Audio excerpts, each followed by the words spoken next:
Hello everyone. Today we will start the remaining part of chapter 1.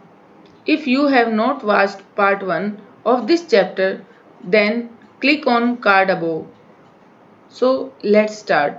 The gaseous state. Have you ever observed a balloon seller filling a large number of balloons from a single cylinder of gas?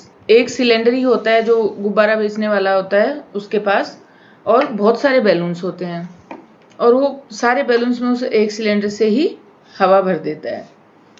अब ये कह रहा है कि इसमें activity में ये बता रहा है, इसमें ये कह रहा है कि 3 सिरिंज लो और सबकी जो ये रबर के कॉर्क से इसको हम बंद कर देंगे यहाँ से, और इसमें फर्स्ट सिरिंज को तो हम अनटच्ड रख देते हैं।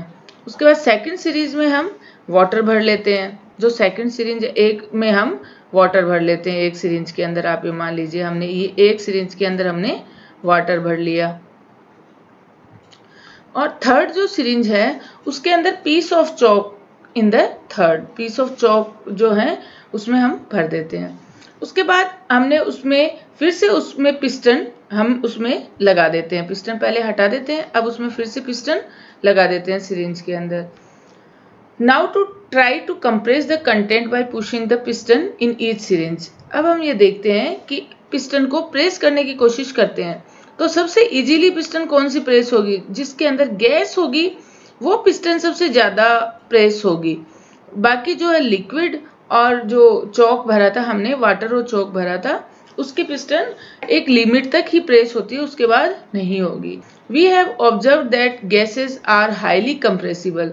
तो हमने इससे क्या रिजल्ट निकाला कि गैसेज जो हैं हाईली कंप्रेसिबल होती हैं as compare to solid and liquids. The liquefied petroleum gas LPG cylinder that we get in our home for cooking or the oxygen supplied to hospital in cylinder is compressed gas. हम जो hospital में oxygen gas supply की जाती है वह भी क्या है? कंप्रेस्ड गैस है। और हम जो घरों में काम में लेते हैं एलपीजी सिलेंडर के अंदर भरी हुई आती है वो भी कंप्रेस्ड गैस है, इसीलिए काफ़ी बहुत ज़्यादा गैस उसके अंदर भरी हुई आती है, तभी काफ़ी दिन तक सिलेंडर चलता है। और कंप्रेस्ड नेचुरल गैस सीएनजी जो है एज ए फ्यूल आजकल व्हीकल्स में काम में लेते हैं बड़े सिटीज़ में, वो भी उसकी भी बहुत ही हाई कंप्रेसिबिलिटी होती है। Large number of volume of gas can be compressed into A small cylinder and transported easily.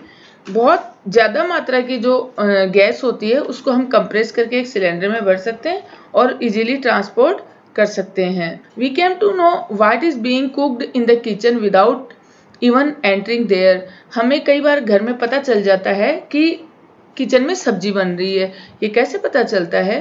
क्योंकि द पार्टिकल्स जो है ना, इसके फूड के जो पार्टिकल्स हैं उनकी स्मेल जो होती है वो पार्टिकल्स एयर के अंदर मिक्स हो जाते हैं और वो स्प्रेड हो जाते हैं किचन से बाहर, और हम तक पहुंच जाते हैं। कई बार तो एक मकान से दूसरे मकान तक भी ये स्मेल आ जाती है क्योंकि पार्टिकल्स और फूड जो है match with air. Due to high speed of particles and large space between them, gases show the property of diffusing very fast into other gases. ये जो गैसेज की क्या प्रॉपर्टी होती है? डिफ्यूजिंग वेरी फास्ट जो property होती है, बहुत जल्दी से ये मतलब विसरित हो जाते हैं एक दूसरे के अंदर, इसीलिए इसकी बहुत जल्दी गैस जो है उसकी स्मेल आ जाती है। In the gaseous state, the particles move about randomly at high speed. Due to this random movement, the particles hit each other and also the wall of container. The pressure exerted by the gas is because of this force exerted by gas particles per unit area on wall of container. ये देखिए यहाँ solid है तो इसमें particles क्या हैं? बहुत ज़्यादा हैं। आप देख पा रहे हैं इसके अंदर सॉलिड के अंदर पार्टिकल्स बहुत ज़्यादा हैं, इसलिए ज़्यादा मूव नहीं कर सकते। पर यूनिट एरिया में पार्टिकल लिक्विड में जो है कंपेयर टू सॉलिड कम है, और गैस के अंदर आप देखिए पर यूनिट एरिया में बहुत कम पार्टिकल्स हैं। तो ये क्या करते हैं? ये जो है कहीं भी किसी भी दिशा में जा सकते हैं। Can matter change its state? We all know from our observation that water can exist in 3 states of matter. Okay, water can exist in 3 states of matter. Water states कितनी होती हैं? 3 होती हैं। फर्स्ट होती है सॉलिड एज आइस के रूप में होती है। सेकंड क्या होती है? Liquid as the familiar water, water के रूप में होती है। And third is gas as a vapour, water vapour के रूप में होती है। आप पढ़ें तो साथ साथ लिखें भी, जिससे कि ये चीज अच्छे से हमें समझ आ जाए और याद हो जाए।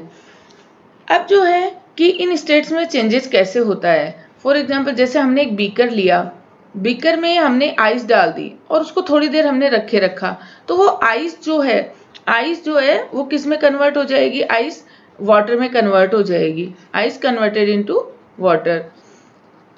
अब जो टेम्परेचर ऑफ आइस है, टेम्परेचर आइस का और वाटर का टेम्परेचर जिसमें वो चेंज होती है, वो वाला टेम्परेचर सेम होता है, इक्वल टू होता है, ये दोनों टेम्परेचर सेम होता है। लेकिन अब इसको हीट तो मिली है जिससे कि आइस से वाटर में चेंज होती है, तो इस हीट को हम क्या कहेंगे, लेटेंट हीट, गुप्त ऊष्मा कहेंगे, कि वह ऊष्मा जो कि आइस को वाटर में चेंज करे लेकिन टेम्परेचर में डिफरेंस कुछ भी नहीं आए, उतना ही रहे। उसके बाद हम जब बीकर को गर्म करें, जैसे कि आप यहाँ देखिए, ये इसमें डायग्राम में दिखा रखा है, ये आइस जो है वाटर में चेंज हो गई। उसके बाद हमने वाटर को और बॉईल किया, तो ये क्या है, वेपर में चेंज हो जाएगा। तो इस तरह से ये जो है अलग अलग फॉर्म में चेंज हो गया। On increasing the temperature of solids the kinetic energy of particles increases. जैसे ही हम सॉलिड का जो है टेम्परेचर इंक्रीज करते हैं, तो जो है पार्टिकल्स की जो काइनेटिक एनर्जी होती है, टेम्परेचर को हमने इंक्रीज किया तो काइनेटिक एनर्जी भी इंक्रीज होगी। मैंने पहले भी बताया था कि ये proportional to kinetic energy of particles. Temperature जैसे इंक्रीज होगा, काइनेटिक एनर्जी भी इंक्रीज होगी। ये जो है सिंबल प्रोपोर्शन का है कि इसके साथ साथ ये चीज भी बढ़ेगी। The particles start vibrating with greater speed, then energy supplied by the heat overcomes the forces of attraction between the particles. The particles leave their fixed position and start moving more freely. अब particles क्या करेंगे, जैसे जैसे temperature increase होता है वैसे वैसे particles अपनी पोजीशन छोड़ देंगे और वो और ज्यादा फ्रीली मूव करेंगे। A stage is reached when the solid melts and it converted into liquid. The temperature at which a solid melts to become a liquid at atmospheric pressure is called melting point. It is very important. What is melting point? A temperature at which a solid melts to become a liquid at the atmospheric pressure is called melting point. तो यहाँ एक नई definition आई है, what is melting point. Melting point जो है क्या होगा कि a temperature of which a solid melts to become a liquid at the atmospheric pressure is called melting point. Solid जब लिक्विड में मेल्ट होता है तो वो जो एटमॉस्फेरिक प्रेशर होता है, जिस एटमॉस्फेरिक प्रेशर पर, वह क्या कहलाता है, मेल्टिंग पॉइंट कहलाता है। The melting point of a solid is an indication of strength of the force of attraction between its particle. इन दोनों के पार्टिकल्स के बीच की स्ट्रेंथ को दिखाता है। The melting point of ice is 273.16।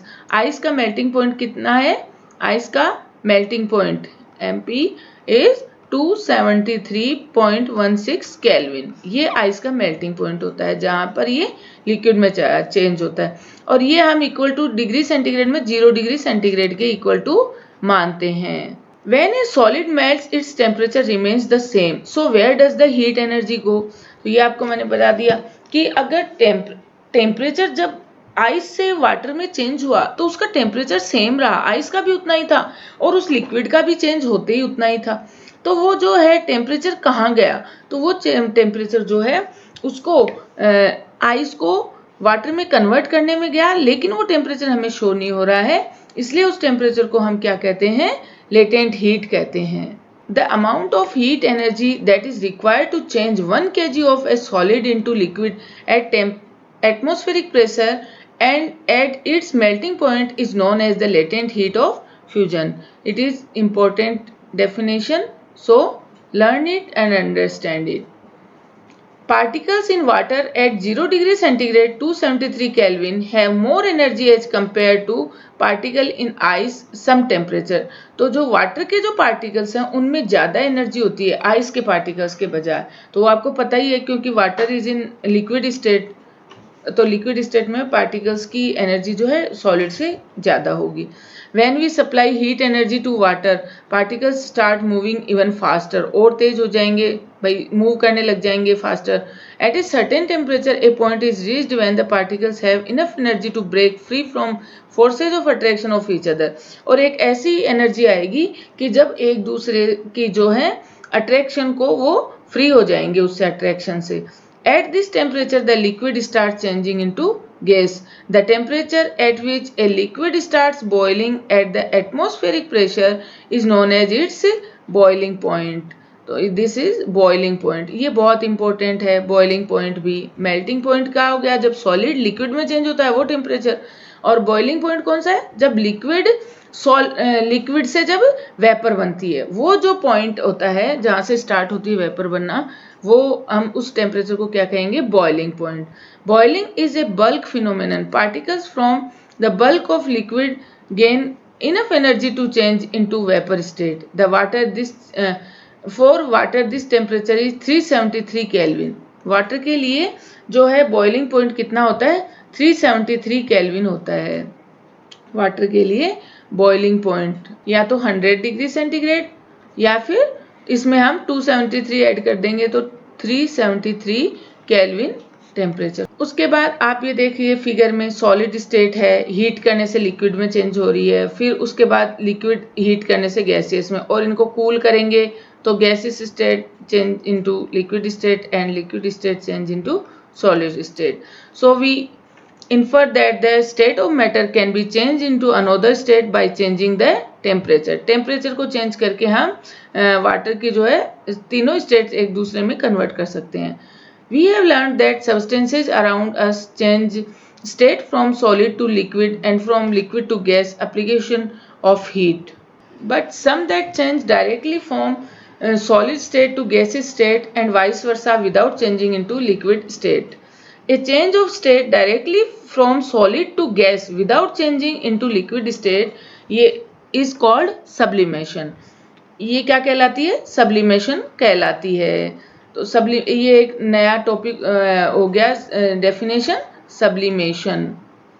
जब कोई सॉलिड जो है, सॉलिड बिना लिक्विड में चेंज हुए डायरेक्ट गैसियस स्टेट में चेंज हो जाए, तो वो जो टेम्परेचर है उसको हम क्या कहेंगे, सब्लिमेशन। उसको हम, उस चेंज को हम क्या बोलेंगे, सब्लिमेशन बोलेंगे। फॉर एग्जांपल जो है नेफ्थलीन बॉल्स आती हैं, वे जो हैं ये दिखाती हैं, सब्लिमेशन की रिएक्शन दिखाती हैं नेफ्थलीन बॉल्स।